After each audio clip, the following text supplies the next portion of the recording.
Hi welcome to Somashekhar Reddy GK classes. ఈరోజు మనం మన భారత సుప్రీంకోర్టు గురించి మాట్లాడుకుందాం.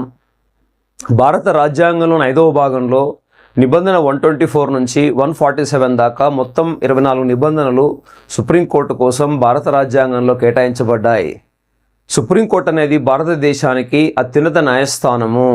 మన దేశంలో కేంద్ర రాష్ట్రాల మధ్య ఆర్థిక సంబంధాలు పేర్కొనబడ్డాయి, శాసన సంబంధాలు పేర్కొనబడ్డాయి, అధికారిక అంటే పరిపాలనా సంబంధాలు పేర్కొనబడ్డాయి, కానీ ఎలాంటి న్యాయ సంబంధాలు పేర్కొనబడలేదు. కారణం ఏంటంటే మన భారత న్యాయ వ్యవస్థ అనేది ఇంటిగ్రేటెడ్ జ్యుడిషియరీ సిస్టమ్. అయితే సుప్రీంకోర్టుకు అనేది చాలా పూర్వచరిత్ర ఉంది. బ్రిటిష్ వారు భారతదేశంలో రూపొందించిన మొట్టమొదటి చట్టం 1773 రెగ్యులేటింగ్ చట్టం ప్రకారం 1774లో కోల్కతా కేంద్రంగా మొట్టమొదట ఫెడరల్ కోర్టును ఏర్పాటు చేశారు. ఆ తర్వాత 1935లో ఆ ఫెడరల్ కోర్టును కలకత్తా నుంచి ఎక్కడికి మార్చారంటే ఢిల్లీకి మార్చడం జరిగింది. మనం రాజ్యాంగం రాసుకునేటప్పుడు ఫెడరల్ కోర్టు అని రాయకుండా సుప్రీంకోర్టు అని పేరు పొందుపరుచుకొని జనవరి 28, 1950 నుంచి అమల్లో తీసుకురావడం జరిగింది. 1950లో భారత సుప్రీంకోర్టులో న్యాయమూర్తుల సంఖ్య 8 మాత్రమే, అంటే ప్రధాన న్యాయమూర్తిని కలుపుకొని. ప్రస్తుతం న్యాయమూర్తుల సంఖ్య 34, అంటే 33 మంది న్యాయమూర్తులు, ఒక ప్రధాన న్యాయమూర్తి ఉంటారు. అయితే ఈ న్యాయమూర్తులను కానీ ప్రధాన న్యాయమూర్తి నియమించే అధికారం రాష్ట్రపతికి ఉంటుంది. కొలీజియం సలహా మేరకు మాత్రమే రాష్ట్రపతి నియమిస్తారు. కొలీజియంలో 6 న్యాయమూర్తులు ఉంటారు ప్రధాన న్యాయమూర్తితో పాటు.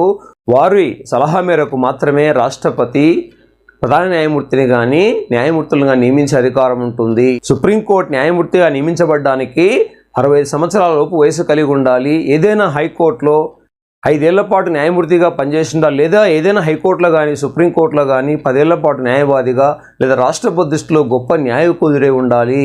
అలా నియమించబడ్డవారు 65 ఏళ్ళు వచ్చే వరకు కొనసాగుతారు. ఎవరైతే సీనియర్ అవుతారో వారే సుప్రీంకోర్టు ప్రధాన న్యాయమూర్తిగా ఉండే అవకాశం ఉంటుంది.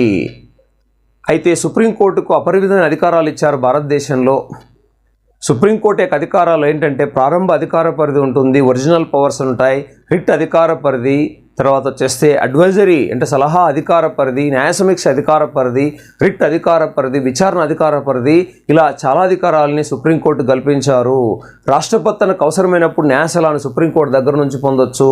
ప్రాథమిక హక్కుల విషయంలో వివాదం ఏర్పడితే ఆ వివాదాలను పరిష్కరించే అధికారం సుప్రీంకోర్టుకు ఉంటుంది. ప్రాథమిక హక్కుల్ని కోల్పోయినప్పుడు మనం సుప్రీంకోర్టుకైనా లేదా హైకోర్టుకైనా వెళ్ళి రిట్ ఫైల్ చేసి ఆ రిట్ల ద్వారా మనం ఏం కాపాడుకోవచ్చు, మన ప్రాథమిక హక్కులను కాపాడుకోవచ్చు. సుప్రీంకోర్టు కిందనే అన్ని దేశాల న్యాయస్థానాలు పనిచేయాల్సి ఉంటుంది. కాబట్టి సుప్రీంకోర్టు అనేది దేశానికి కోర్ట్ ఆఫ్ రికార్డ్. ప్రస్తుతం మన దేశ సుప్రీంకోర్టు ప్రధాన న్యాయమూర్తిగా 51వ వ్యక్తి ఎవరంటే సంజీవ్ ఖన్నా. 50వ ప్రధాన న్యాయమూర్తిగా మన నవంబర్ వరకు జస్టిస్ డివై చంద్రచూడ్ పనిచేశారు. భారతదేశంలో సుప్రీంకోర్టు ప్రధాన న్యాయమూర్తి అత్యధిక కాలం పనిచేసిన వ్యక్తి డాక్టర్ వైవి చంద్రచూడ్. మొట్టమొదటి ప్రధాన న్యాయమూర్తి హెచ్జే కానియా. మన సుప్రీంకోర్టులో ఒక న్యాయమూర్తిగా పనిచేసిన మహిళ ఎవరంటే ఫాతిమా బీవి. 2027లో ఒక మహిళ మళ్ళీ సుప్రీంకోర్టు ప్రధాన న్యాయమూర్తి కాబోతున్నారు. ఇప్పుడు న్యాయమూర్తి మాత్రమే అయ్యారు, ప్రధాన న్యాయమూర్తి ఇప్పటిదాకా ఎవరు కాలేదు. అలా సుప్రీంకోర్టులో ప్రధాన న్యాయమూర్తి కాబోతున్న మొట్టమొదటి మహిళా జస్టిస్ బివి నాగరత్న. సుప్రీంకోర్టు గురించి మనం బ్రీఫ్గా గుర్తుంచుకోదగ్గ కొన్ని ముఖ్యమైన విషయాలు.